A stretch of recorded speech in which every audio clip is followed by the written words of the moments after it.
य इमं परमं गुह्यं मद्भक्तेष्वभिधास्यति।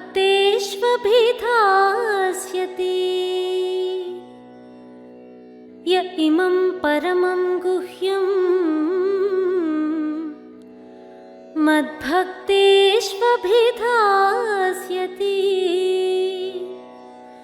भक्तिं मयि परां कृत्वा मामेवैष्यत्य संशयः। भक्तिं मयि परां कृत्वा मामेवैष्यत्य संशयः। न च तस्मान् मनुष्येषु कश्चिन्मे प्रियकृत्तमः। न च तस्मान् मनुष्येषु कश्चिन्मे प्रियकृत्तमः। भविता न च मे तस्मात् अन्यः प्रियतरो भुवि। भविता न च मे तस्मात् अन्यः प्रियतरो भुवि। ओम शांति। श्रीमद् भगवद गीता के सभी अभिलाषियों को सादर प्रणाम। भगवान वाचा कार्यक्रम में आपका फिर से स्वागत है। हम आशा करते हैं कि पिछले 19 एपिसोड्स से हमारी चर्चाओं के माध्यम से आपको श्रीमद् भगवद गीता के अनेक अद्भुत आध्यात्मिक रहस्यों का बोध हुआ होगा। अगर गीता में स्वयं भगवान द्वारा प्रकट किए गया गहन तत्व ज्ञान की समझ अभी भी स्पष्ट नहीं हुआ तो हम प्रार्थना करते हैं कि इन 19 एपिसोड्स को फिर से इसी क्रम में आप देखें। यदि आपको कोई संदेह है तो आप हमें कमेंट के रूप में बता सकते हैं। हम आपके प्रश्नों का उचित समाधान देने की कोशिश करेंगे। जब हमको गीता ज्ञान का गहरा तत्व ज्ञान का बोध होगा तब ही हमारी टैगलाइन तमसोमा ज्योतिर्गमया शब्दों की परिभाषा को हम अच्छी तरह समझ सकेंगे। ज्ञान रोशनी का रूप तब ही लेता है जब स्वयं भगवान द्वारा भगवान उवाचा के 574 श्लोकों के माध्यम से सिखाए गए पूर्ण आध्यात्मिक ज्ञान को हम यथार्थ रूप से समझ सकेंगे और महसूस करेंगे। तभी हमारे अंदर जन्मों जन्मों से संचित अज्ञान का अंधकार दूर होगा और आत्मज्ञान की ओर जाने का स्पष्ट मार्ग बनेगा। इस मार्ग को ही अंग्रेजी में पाथ टू स्पिरिचुअल एनलाइटनमेंट कहा जाता है। यदि हम इस बात से सहमत नहीं है तो हम अज्ञानता के अंधेरे में ही जीवन बिताते बिताते खत्म हो जाएंगे। भगवद गीता ज्ञान के सही बोध से ही हमारे दिल को एक एहसास होगा स्वयं परमात्मा द्वारा दिया हुआ गीता ज्ञान ही मेरे जीवन को बेहतर बना सकता है। इसके लिए ना तो गीता में और ना ही किसी अन्य धार्मिक शास्त्रों में कोई युक्ति या शॉर्टकट्स बताया गया है। अभी तक इस सत्य का नज़रअंदाज किया है। हमें पूरी उम्मीद है कि गीता प्रेमी इस सच्चाई को महसूस करेंगे और अभी से ही अपने जीवन को बेहतर बनाने के कार्य में लग जाएंगे। ब्रह्म कुमारी शांति सरोवर एकेडमी हैदराबाद ने इस अनोखे सत्य से सभी को अवगत कराने के नेक इरादे से इस कार्यक्रम की शुरुआत की है। आइए हम ब्रह्म कुमारी संस्था के प्रति शुभ भावना रखते हुए अपनी चर्चा शुरू करें। जो भक्तों ने भगवान को प्रिय बनना चाहते हैं उन्हें इस कार्यक्रम के 2 टैगलाइन श्लोकों में छिपे गहरे तत्व ज्ञान को समझना चाहिए। अभी तक 145 देशों में विभिन्न संप्रदायों या धर्मों से संबंधित ब्रह्म कुमार और ब्रह्म कुमारी कहे जाने वाले 20 लाख भाई बहन भगवान को अनुभव करते हुए अपने जीवन को दिव्य बना रहे हैं। अगर आप भी इस रास्ते पर चलना चाहते हैं तो आप अपने नज़दीकी ब्रह्म कुमारी सेवा केंद्र से संपर्क कर सकते हैं।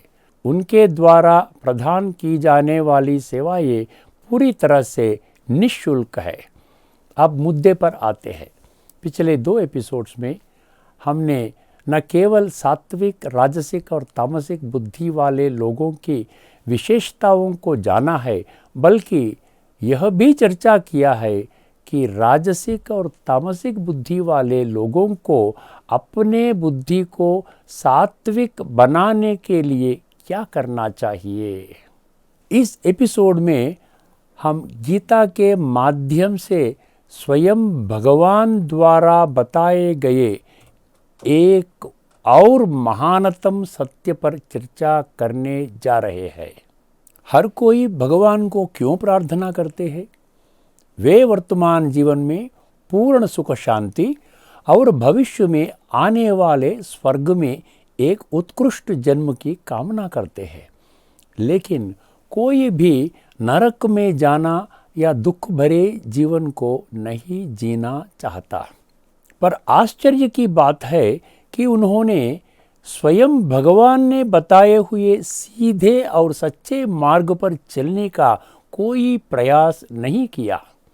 वर्तमान समय में सभी मनुष्य भौतिक साधनों और स्थूल धन जो मरने के पश्चात अपने साथ नहीं जाएगा उसे इकट्ठे करने में इतना व्यस्त है कि उन्हें भगवान कौन है और उन द्वारा मिलने वाली सच्चे विरासत क्या है, यह आध्यात्मिक सच्चाइयों को जानने के लिए फुर्सत ही नहीं है। वे भगवान को पाने के लिए कोई आसान तरीके व शॉर्टकट के इंतजार करते हुए अपनी कीमती समय को बर्बाद कर रहे हैं।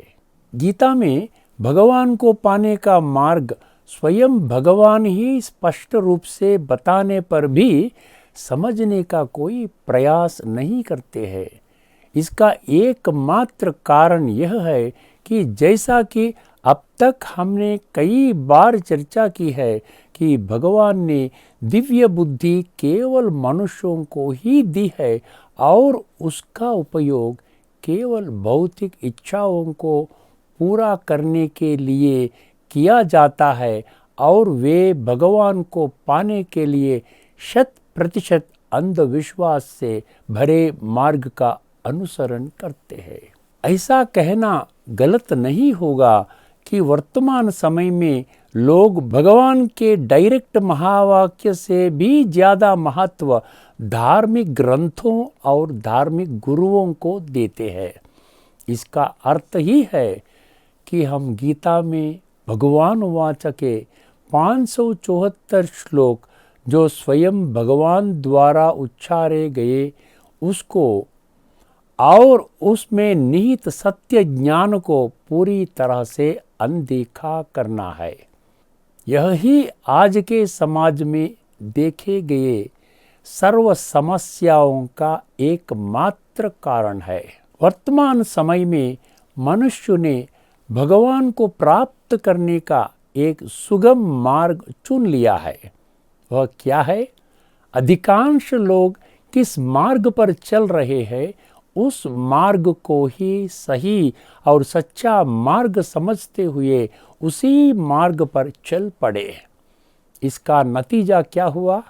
गीता और सर्वशास्त्रों को पढ़ने, सुनने और प्रचार करने तक ही सीमित कर दिया। लेकिन इस ज्ञान को जीवन में कैसा उतारना, इस पर कोई जोर नहीं दिया गया है। जैसा कि पहले भी कई बार हमने चर्चा की है, एक महत्वपूर्ण बात जो सभी को ध्यान में रखनी चाहिए कि वर्तमान समय में इस ग्रह पर रहने वाली सभी मानव जाति के लिए जो भी आध्यात्मिक या धार्मिक ग्रंथ उपलब्ध है वह केवल जीवन में धारण करने के लिए ही है, न कि पढ़ने, पारायण करने, सुनने या प्रचार करने के लिए। इस कड़वे सच को गीता प्रेमियों ने भी आज तक नज़रअंदाज ही किया है। जहाँ अंधश्रद्धा का मार्ग मनुष्य को तामसिकता की ओर ले जाता है, गीता तत्व में हमें सात्विक मार्ग की ओर ले जाता है। गीता के श्लोक 18 अध्याय 22 और 18 अध्याय 32 के माध्यम से हम पहले ही स्पष्ट रूप से समझ चुके हैं कि तामसिक ज्ञान और तामसिक बुद्धि का क्या अर्थ है। जो लोग गीता ज्ञान के इस गहरे तत्व ज्ञान को समझने में रुचि नहीं रखते या उसे जितना महत्व देना चाहिए उतना नहीं देते, अर्थात वे भगवान को और उनका माध्यम से सिखाया गया सच्चा आध्यात्मिक ज्ञान का जैसा तिरस्कार करते हैं, वे निश्चित रूप से इस ज्ञान की निंदा ही करेंगे। ऐसे लोगों को इस ज्ञान को समझाने की कितनी भी कोशिश की जाए व्यर्थ है। इस बात को ध्यान में रखते हुए भगवान ने स्वयं एक गंभीर और कड़वा सच हमारे सामने रख रहे हैं कि गीता में छिपे गूढ़ आध्यात्मिक रहस्यों को इस ग्रह पर रहने वाले 800 करोड़ लोगों में से 4 प्रकार के लोगों को किसी भी परिस्थिति में नहीं बताना चाहिए। यह स्वयं भगवान की आज्ञा है। वह 4 प्रकार के व्यक्ति कौन है और उन्हें गीता के रहस्य क्यों नहीं बताना चाहिए, इस पर विस्तार से चर्चा करने से पहले 18 अध्याय 67 श्लोक जो उस गंभीर सत्य को प्रकट करता है उसे सुने। इदं ते न तपस्काय न भक्ताय कदाचन, इदं ते न तपस्काय न भक्ताय कदाचन, न च शुश्रूषवे वाच्यं, न च शुश्रूषवे वाच्यं, न च मां यो अभ्यसूयति।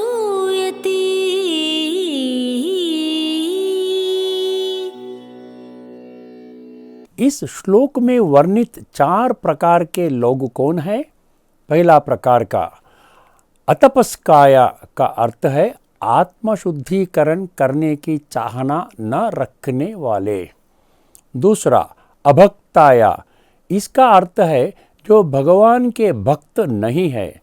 तीसरा अशुश्रूषवे वाच्यम, इसका अर्थ है जो भगवान के वचनों को सुनना नहीं चाहते हैं। चौथा अभ्यसूयति, इसका अर्थ है जिन्हें भगवान और उनके द्वारा बताए गए ज्ञान पर निंदा करने वाले। आइए इन 4 तरह के लोगों का व्यक्तित्व को समझने का कोशिश करते हैं। पहला प्रकार के लोग अतपस्काया, इसमें तप शब्द समाहित है। तप का अर्थ है कि परमात्मा अनुभूति द्वारा आत्मा और शरीर को शुद्ध करने की एक प्रक्रिया। तपस्या 3 प्रकार की होती है, शारीरिक तप, वाचक तप और मानसिक तप। हम इस व्याख्या को 17वां अध्याय में 14, 15 और 16 इस 3 श्लोकों में पाते हैं। इसी प्रकार इन बातों को जीवन में धारण करने वाले भी 3 प्रकार के हैं। उन्हें सात्विक, राजसिक और तामसिक तपस्वी के रूप में वर्णित किया गया है। यह वर्णन हमें गीता के 3 श्लोक 17वें अध्याय में 17, 18 और 19 में मिलता है।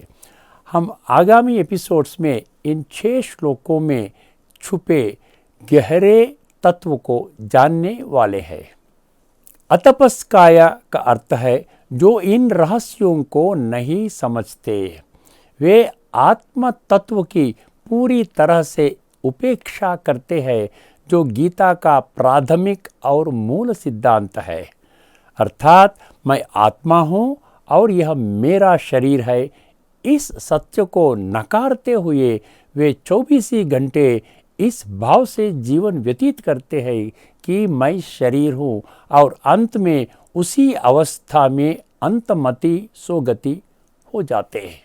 ऐसे लोगों को शरीर में आत्मा के अस्तित्व का रहस्य तभी पता चलता है जब उनका कोई रिश्तेदार मर जाते हैं और तुरंत देह भान में आ जाते हैं। वे इस सत्य को पूरी तरह से अनदेखा कर देते हैं कि जैसे नहाने से शरीर की सफाई होती है और खाने से शरीर मजबूत होता है, वैसे ही अविनाशी आत्मा इस हड्डी, मांस और रक्त से बने इस नाशवान शरीर को चलाने वाली चेतना शक्ति को भी हर घड़ी शुद्ध और शक्तिशाली बनाना होगा। भले वे आत्मशुद्धिकरण की बातें कहने मात्र कहते, लेकिन उसका प्रक्रिया क्या है वह जानने के लिए ठोस कदम नहीं उठाते। इस बात को ध्यान में रखते हुए भगवान ने आज्ञा दी है कि इस वर्ग के लोगों को किसी भी स्थिति में गीता का ज्ञान नहीं बताना चाहिए। गीता प्रेमियों को इस सत्य पर अवश्य ध्यान देना चाहिए। दूसरे प्रकार के लोग अभक्ताया, इस शब्द का अर्थ है जो सच्चे भगवान को भगवान के रूप में स्वीकार नहीं करते हैं। भले ही वे इस सिद्धांत में विश्वास करते हैं कि इस धरती पर जो 800 करोड़ मनुष्य है, वे सबका माता और पिता एक और एक ही भगवान है, लेकिन अज्ञानता के कारण वे सत्य भगवान को अनदेखा करते हैं और देवी देवताओं, धर्म स्थापकों को और मनुष्यों को ही भगवान की रूप में मानते हैं। इसका मूल कारण अंधविश्वास है।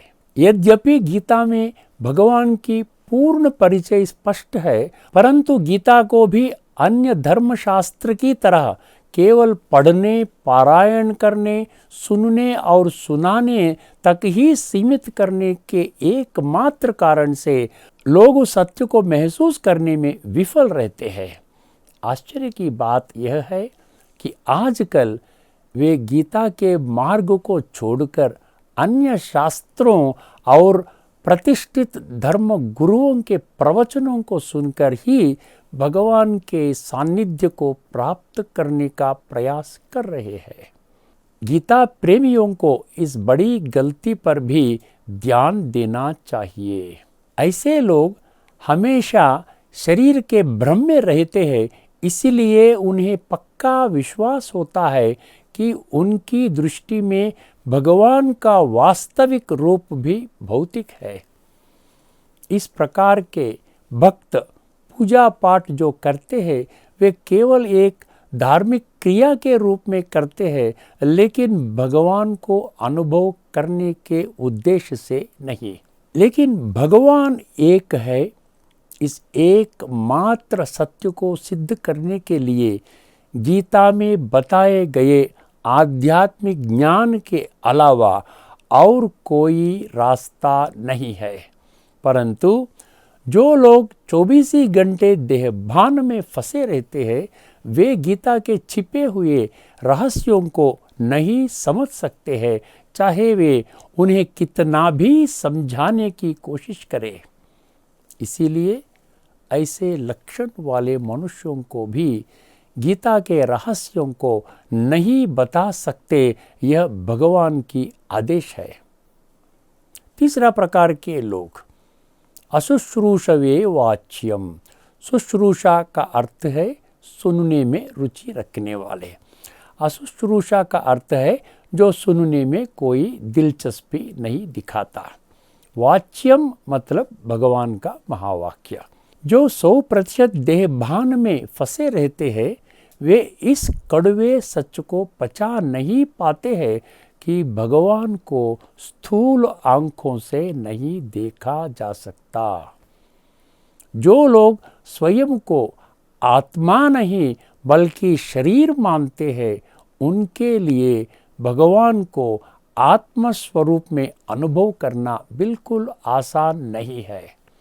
इस एकमात्र कारण से, जैसा कि हम चर्चा कर चुके हैं, देहधारियों को ही भगवान मानते हैं, लेकिन जितना भी समझाने की कोशिश करते हैं वे परमात्मा तत्व को नहीं समझ सकते हैं।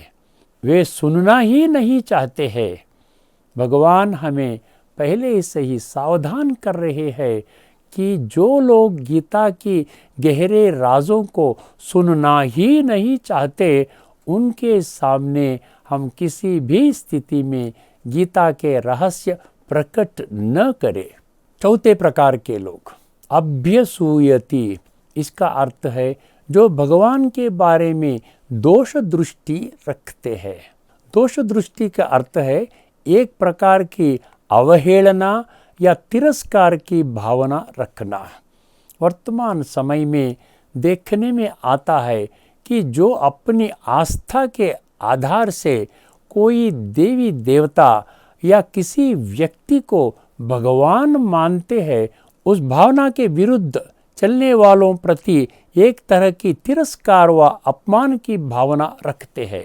ऐसी भावना रखने का एकमात्र कारण गीता के आध्यात्मिक पहलू को पूरी तरह से उपेक्षा करना है, अर्थात मैं आत्मा हूँ, इस सत्य को अनदेखा कर शरीर के भ्रम में 100% रहना। ऐसे लोग इस भौतिक संसार में भौतिक साधनों को प्राप्त करके हमेशा स्वर्गीय सुखों की खोज में लगे रहते हैं। मुख्य बात, उन्हें प्राप्त करने के लिए धन की आवश्यकता होगी, इसलिए वे धन कमाने के कार्य में पूरा समय डूबे रहते हैं। ऐसे लोगों का भगवान और उनके द्वारा दी गई सच्ची विरासत से कोई लेना देना नहीं है। इसलिए भगवान स्वयं आज्ञा देते हैं कि किसी भी स्थिति में गीता में छिपे आध्यात्मिक रहस्यों को ऐसे लक्षण वाले लोगों को नहीं बताना चाहिए। इस श्लोक में कदाचना शब्द का अर्थ है कि इन 4 प्रकार के व्यक्तियों को कदापि भगवान द्वारा गीता के माध्यम से सिखाए गए आध्यात्मिक रहस्यों को नहीं बताना। स्वाभाविक रूप से सभी के मन में यह प्रश्न उठता है कि क्या इस ग्रह पर कोई है जिसने स्वयं भगवान द्वारा सिखाए गए आध्यात्मिक रहस्यों से भरे इस आध्यात्मिक ज्ञान को सही मायने में समझा है? हम अगले एपिसोड में इस प्रश्न का उत्तर पर चर्चा करने जा रहे हैं। तब तक के लिए नमस्कार। लोका समस्ता सुखिनो भवन्तु। ओम शांति।